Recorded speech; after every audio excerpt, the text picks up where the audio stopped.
Okay, YouTube viewers, I'm going to speak to you tonight about the mind, about the capabilities of the human mind, and the way that your brain will protect you from yourself. Quite frankly, not snapping out. I'm pretty sure that I have control of my facilities, but I would love to sit down with any author, filmmaker, anyone, and tell this story too, from the beginning until today. And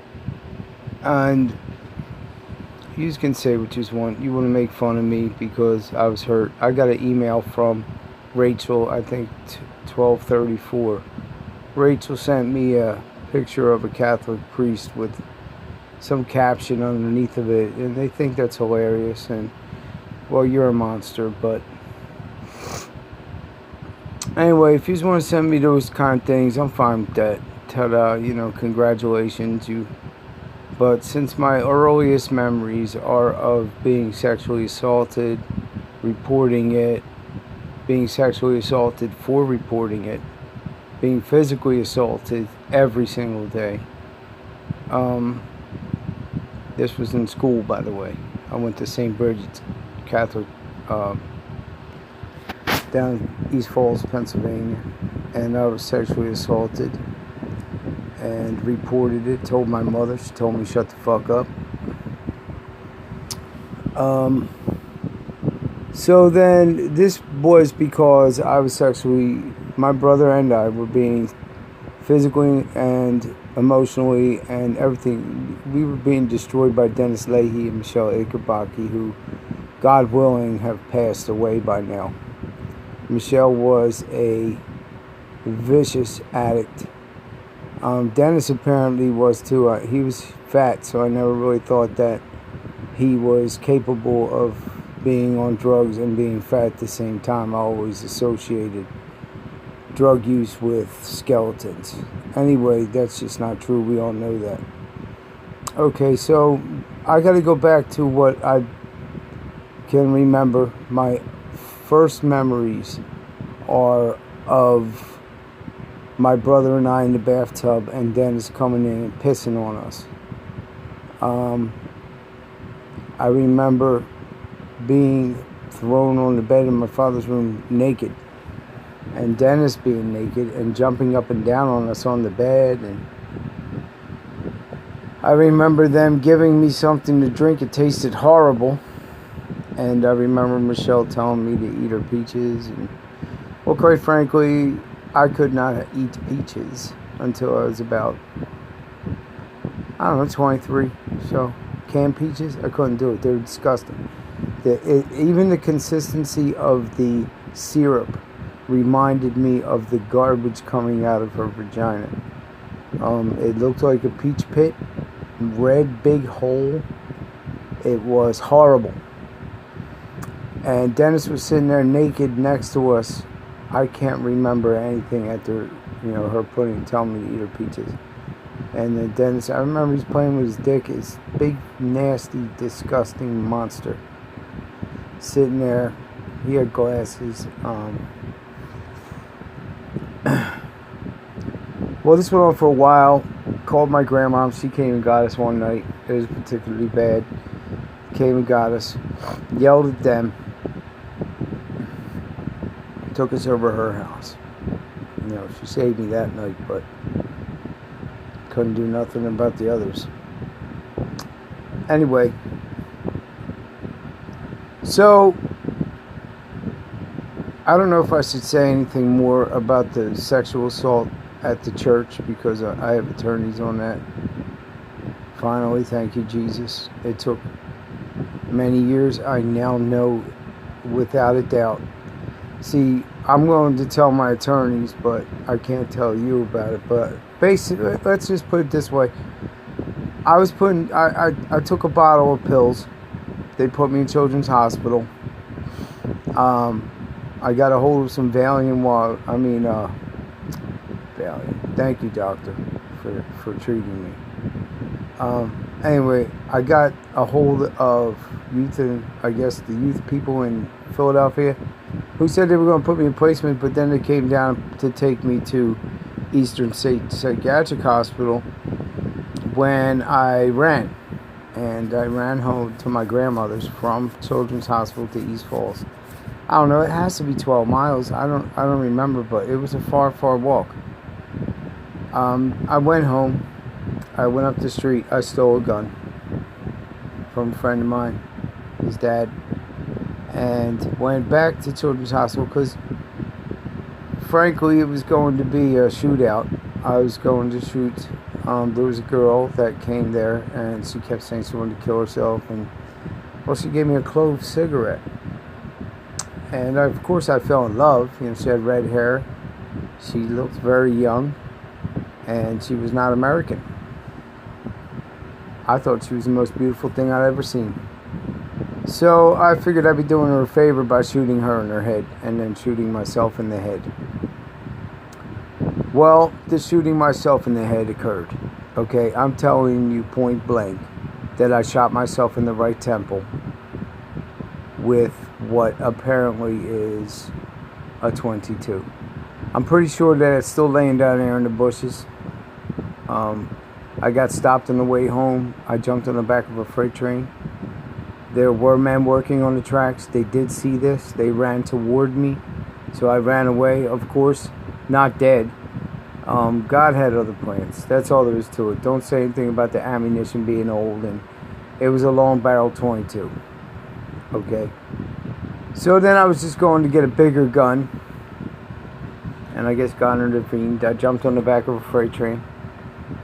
For some reason that was normal for me. Don't know why. I think I had jumped on the freight trains many times with my little brother. And we would jump off somewhere around East Falls. We used to ride back and forth to the zoo. We did it a lot of times. Anyway, and we walked to the zoo from my grandmother's house. We found the route. It was freight train tracks straight down. Okay, anyway, so of course I didn't die. I ended up in Eastern State Psychiatric Hospital for about a year and a half or so, and then I was adopted out. My adopted mother, her name was Cynthia, and then I fell in love again, standing in the kitchen one day when she walks up behind me and gives me a wedgie. I'm 11 or so by now, and hell yeah, I'm horny. I was an 11-year-old. So then it goes to, I said, wait till I give you your wedge. She said, you can't because I don't wear underwear. That drove me insane right there. So then she had me give her back massages. She would pull up her shirt and undo her bra and lay there while I rubbed oil on her back, and I'd sneak a touch on the side once in a while. She said, Paul, are you getting perverted? Hell yeah, I'm getting perverted. I'm 11. Boobs. No bra. She had a beautiful ass. Sorry, forgive my language. To me, she was beautiful. She just put these pigtails on the side. Yeah, she was hot. Anyway, damage. Brain damage. Mental damage. Now, let's fast forward through all the nightmare years, all the beatings, all of the abuse, and we're going to fast forward to around 2001, I guess, 2002, and then I completely lost my mind. Completely and utterly. Demonic entities plagued me non-stop. Praying to them did nothing. Walking around saying Satan is my father all day did nothing. I'm running out of time, so I'm going to have to fast forward a little more. I have 2 wonderful children, beautiful babies. I was abusive as you could get. I beat my wife. She was just this beautiful, innocent child of God, and I destroyed her. We have 2 children, and I looked at my ex one day and I said, how could I hurt her? She loves me. I mean, her face said everything. And I left and came home and realized that nothing had changed. I was still a monster, so I left again. And I left again, and I left again, fast forward to now. I deserve everything I get. My daughter deserves to lash out at me. Hell, I wouldn't even say anything if she stabbed me in my heart. I wouldn't say a word if whatever she did to me. It wouldn't even matter because I was wrong. Leaving them where they are, I thought and I trusted that Jesus said that he would provide for them, that he was his father, and he did. And they ate well, and they were taken care of. And then something happened about 2 years ago. This happened. She was sexually assaulted by her stepfather. I'm not going to say his name, so I'm not getting in trouble, but I've been to all around the world. Her boyfriend's 22 years old. Trust me, I've been around the world about that with every police agency. I've called the police 30 times already. I have a PFA against the guy. I literally have him calling my house, and his picture pops up on the phone. No warrant. He threatened to kill me on my email. They say that's constitutional right. Okay. Then there was the missing daughter episode, and I was literally told by the police to get an Uber and go out there and look for herself, and so I did just that. And I found her. She was exactly where I thought she was. Anyhow, we're going to go to the long story short part.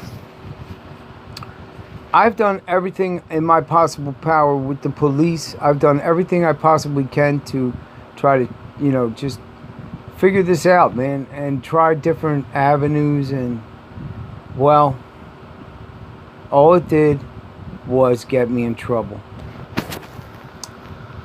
So, my brothers and sisters in Christ, I'm going to ask you and direct you to the scriptures where it says that every thought in their minds was evil. They made their own laws. All of them had their own laws. This was, of course, the world before the destruction that God laid out with Noah. And then, of course, it's repeated again, where Sodom and Gomorrah, the wickedness of it was so great it reached to heaven. Okay, now think about that. What does that mean? We are talking about their thoughts. We're talking about maybe their prayers. We're talking about exactly what he said before he destroyed the world with Noah in the water, the flood, the deluge. It was trillions of gallons of water released at once from the earth, from inside the earth. And this is scientifically proven fact. Look it up. Look up the Yarrowls and the steps and the fossil record on top of those impossible to reach for hippos and such. Mussels and vertebra from Italy on top there. So look, anyway, science has proven that the world has been covered in water at least twice. Okay? So we can't deny the flood. They know where the ark is. Look it up. There's metal beams, there's studs there, rivets. There's just things that Noah could not have done without some higher knowledge. Okay? The materials used for those rivets were unavailable at the time. So anyway, now walk around the streets today and you're going to see nothing but ass. Excuse my language. Those girls, as young as you can get them, are wearing clothing that is so tight, so revealing, that there's nothing left to the imagination. And men are men. It's just the way it is. Okay? It's not easy to walk around and not look. Homosexuals have the same issues. Okay, we're still men. We're still men. Okay. I don't want to have sex with anyone, particularly men or women.